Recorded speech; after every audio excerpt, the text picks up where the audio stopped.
Connect is an initiative out of the Graduate School of Public and International Affairs at the University of Pittsburgh, which has been in existence since the fall of 2008. And it's an effort, a successful effort, to get the city of Pittsburgh and the 35 municipalities that share a contiguous border with the city to work together to address common public policy issues. I think it's had some interesting growth spurts, and I think that it's pretty common for any organization that is young. So one of the major ones is that we have initially at the first Congress they passed a resolution that said that there would be congresses twice a year, right. And so now we actually only have one Congress a year, and the Congress is really our annual meeting. We've changed our policy working groups to align better with the issue areas that we're addressing. So we have policy working groups on issues like transportation, water and sewer infrastructure, blighted and abandoned buildings, EMS, emergency medical services.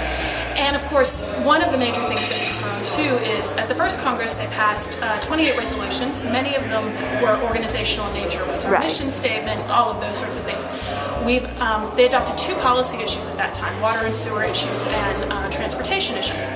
Since that Congress, back in 2009, at last year's Congress we adopted additional policy issues where we started looking at green infrastructure, we started looking at utility audits and other various things. And then we also adopted the issue last year, EMS, provision of services.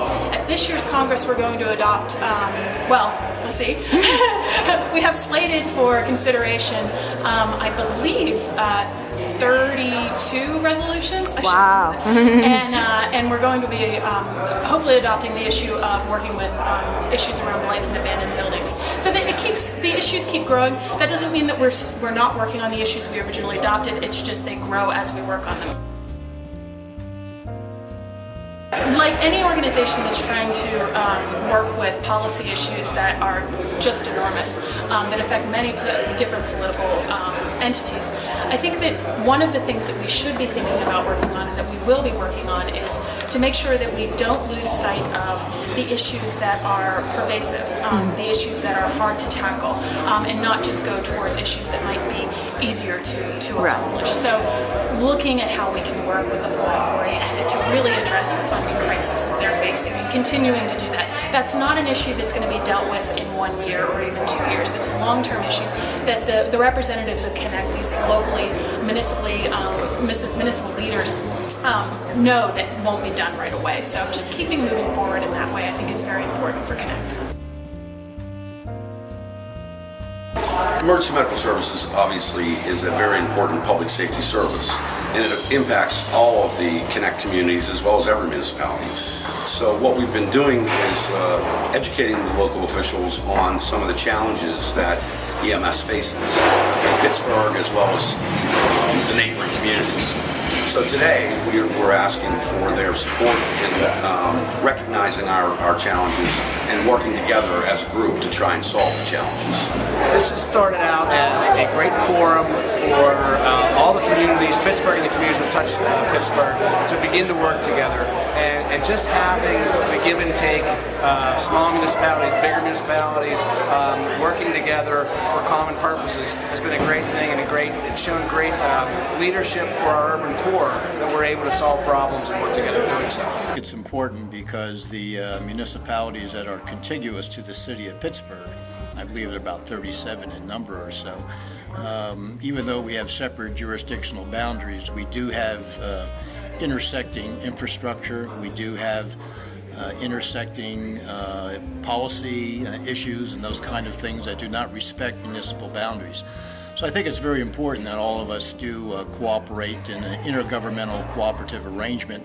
Many times we have handshake agreements and those are fine, but sometimes they do have to be more formalized to protect multiple jurisdictions. So it's important to have a forum like this to discuss those issues and to further advance intergovernmental cooperation. Well, to me, the world has pretty much gone globally, and in this area we've been so focused on our own little places, and we need to think of the place as a region. People move into one community, but they may work in another community, so I think in order for the region to succeed, we need to work together on issues because it is a global world now. People extend far beyond the municipality that they live in. Stormwater doesn't know boundaries, sewer sheds don't know boundaries, and I think it's just a plus for all of us if we make the region better. Each one of our individual communities will benefit tremendously from that. I'm just glad to be at the table listening to what's going on in some of these other communities. We've probably the best ideas that have come out of this collaborative effort so far have been just from people talking to each other about the problems they're having and working on problems together. So anytime we get together in this annual Congress, I've always come away from it with a new thought about how to handle the problems. Well, it's really been a breath of fresh air because I'm sure you understand the history of Western Pennsylvania with in Allegheny County with 130 municipalities and all doing things sort of individually. This has just been a great forum for elected officials and municipal officials to come together and really discuss and solve some of these common problems that cross municipal boundaries. You know, for many years, the ring communities around the city of Pittsburgh kind of have been tossed by the wayside, so to speak. Transportation to get people north and south quicker to the city, and those people that were the ring cities that really kind of helped build the city, the steel towns. I mean, they made Pittsburgh what it was. And then as people moved to the suburban areas, they kind of got cut off and displaced, and you know, for transportation projects, chopped up. And I think it's good to see that we're all moving back together because, like I said, it is a region. People move here because of the region. Because the city is in the center and where most of the sewer lines come to, you know, we've always struggled with the infrastructure that we have under our feet and paying to keep those things maintained. So we want to be able to have a relationship with our neighboring communities. First of all, we want to make them understand the impact that they're having on Pittsburgh, and then deal with collaboratively in ways to begin to fund some of the problems, because it's a regional problem, and particularly for Pittsburgh, where where Alcoasand is located. We are really at the center of this problem, and we're trying to get all of our member municipalities to understand the problems we're having. I'd like to see what the options might be. I'm hoping that perhaps once the committee reviews that report, that it will come up with a recommendation to the executive committee regarding whether a separate authority should be created for the management and the financing of the trunk system, or whether we use an existing type of operation. So those are things that we further have to study once those recommendations are made known. So those are the two options I'm particularly would like to look at. Well, my main thing is that we do manage and operate them regionally.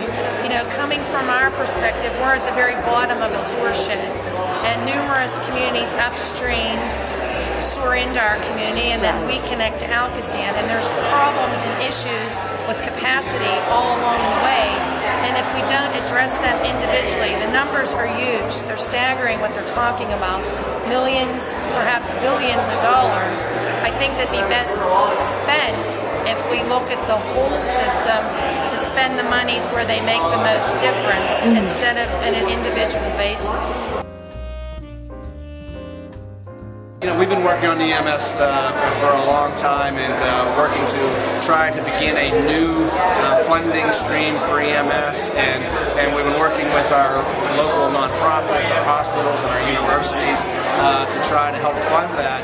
And we have good news in that regard, and that our hospitals and our big insurance companies who fund healthcare here have stepped to the plate in a very meaningful way to help us fund a study to improve EMS service throughout our communities. So it's really good news for all of our members.